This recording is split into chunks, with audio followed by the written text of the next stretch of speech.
A warm welcome to your Barbados Today Morning News Update for Friday, October 13th. Political candidates contesting the St. George North by-election in just under 2 weeks faced off on a range of issues on a national televised debate last night. Alex Mitchell of the Bajan Free Party, Grenville Phillips of Solutions Barbados, and Tony Moore of the Barbados Labour Party tackled issues including representation, unemployment, the economy, and agriculture.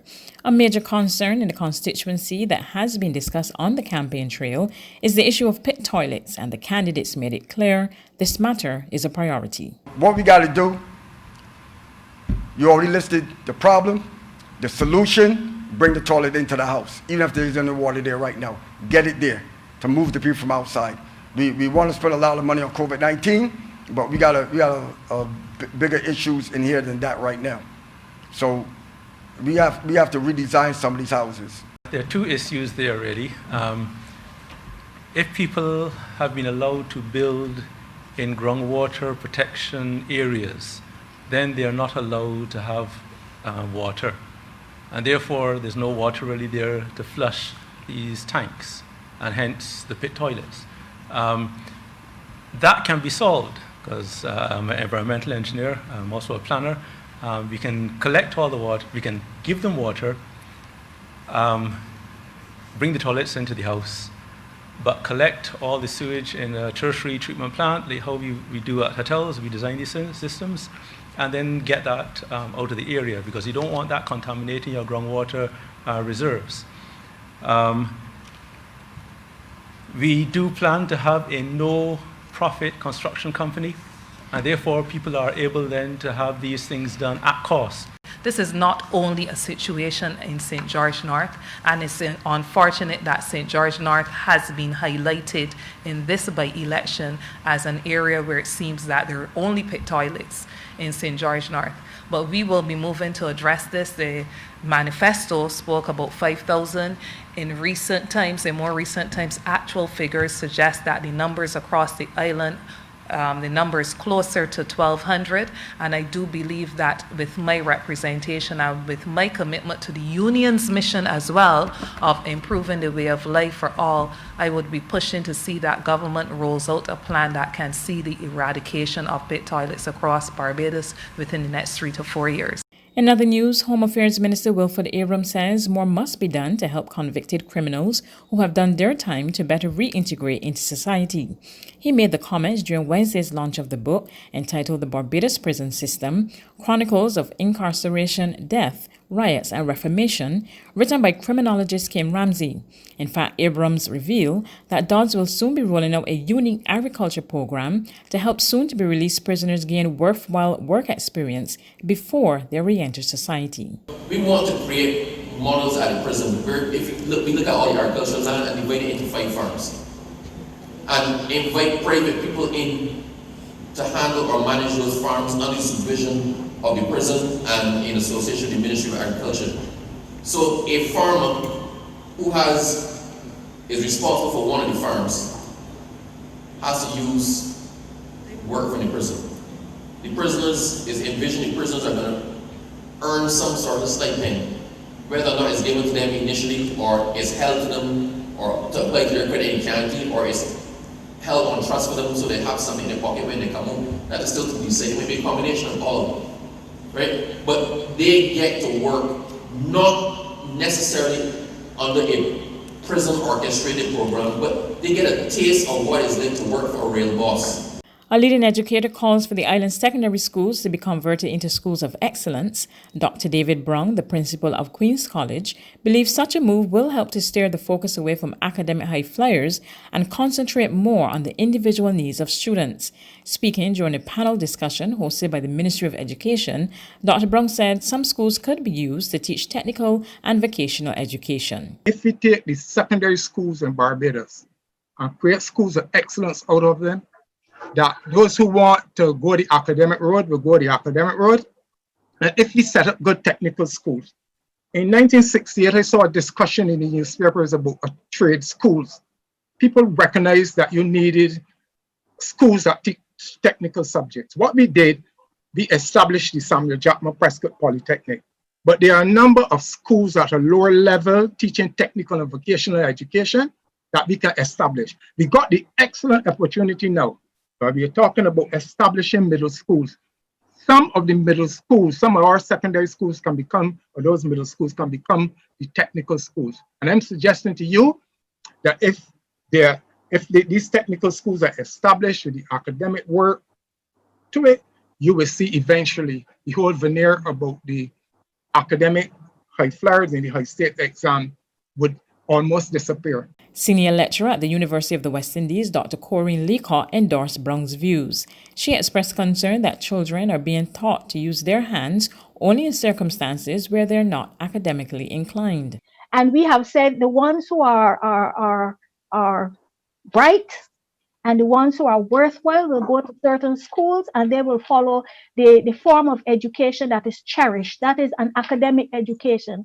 And the ones who are not so good could go and do something with their hands, because that's what technical and vocational education is often reduced to. Go and learn to do something with your hands, suggesting that if you haven't got a head, you might as well use your hands. But the folly in all that is that there are students who can use head who also want to use hand, but because of the stigma that is attached to using hands, from the way in which we assess children and the way how we use the assessment to assign them to schools, we are telling those children who want to use both head and hands, no, this is not for you. Teacher and tutor at Erdeston Teachers Training College, Dwayne Best, stressed it's important for all levels of intelligence to be respected. So that we see, for example, all these other intelligences as being important as well, so that a person who is, let's say, a dancer or athlete is no less important than a person who's good at, let's say, astronomy, for example. There's regional and international news after this short break.